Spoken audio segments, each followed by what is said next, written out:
ಗದಗ ಜಿಲ್ಲೆಯ ಹಲವೆಡೆ ಭಾರೀ ಮಳೆಯಾಗಿದೆ. ಗಾಳಿ ಸಹಿತ ಸುರಿದ ಧಾರಾಕಾರ ಮಳೆಗೆ ಹಲವು ಅವಾಂತರಗಳೇ ಸೃಷ್ಟಿಯಾಗಿವೆ. ಗಜೇಂದ್ರಗಡ ತಾಲೂಕಿನ ಕುಂಟೋಜಿ ಹಾಗೂ ಮ್ಯಾಕಲಾಜಲರಿ ಗ್ರಾಮದಲ್ಲಿ ಮಳೆಗೆ ಮಾವು ಪಪ್ಪಾಯ ಬೆಳೆ ಹಾನಿಗೀಡಾಗಿದೆ. ಕುಂಟೋಜಿ ಗ್ರಾಮದ ರೈತ ಮಲ್ಲಿಕಾರ್ಜುನ ಗೋನಾಳ ಅನ್ನೋರ 2 ಎಕರೆಯ ಪಪ್ಪಾಯ ಬೆಳೆ ನಾಶ ಆಗಿದೆ. ಮ್ಯಾಕಲಾಜರಿ ಗ್ರಾಮದ ವೀರಯ್ಯ ಕಾರಡಗಿಮಠ ಅನ್ನೋರ 8 ಎಕರೆಯಲ್ಲಿ ಬೆಳೆದಿದ್ದಂತಹ ಮಾವು ನೆಲಕಚ್ಚಿದೆ. ಬೆಳೆ ನಷ್ಟದಿಂದ ಕಂಗಾಲಾಗಿರುವ ರೈತರು ನಷ್ಟ ಪರಿಹಾರಕ್ಕೆ ಸರ್ಕಾರಕ್ಕೆ ಮನವಿಯನ್ನು ಸಲ್ಲಿಸಿದ್ದಾರೆ.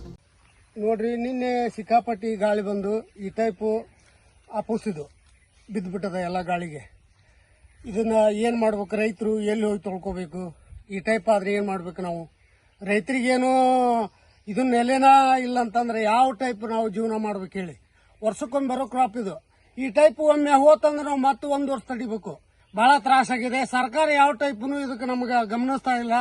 ರೈತರಿಗೆ ಮಾವು ಬೆಳೆದಂತ ರೈತರಿಗೆ ಏನೇನು ಕೋಆಪರೇಟಿವ್ ಇಲ್ಲ. ಸರ್ಕಾರ ಬರೇ ತೋಟಗಾರಿಕೆಗೆ ಹೋದ್ರ ಆ ಕಡೆ ಈ ಕಡೆ ಯಾರು ನೀನು ರೈತರಿಗೆ ಬೆಲೆ ಇರ್ಲಾರ್ದಂಗೆ ಮಾಡಕ್ ನಿಂತಾರ. ಯಾವ ಟೈಪ್ ನಾವು ಜೀವನ ಮಾಡ್ಬೇಕು?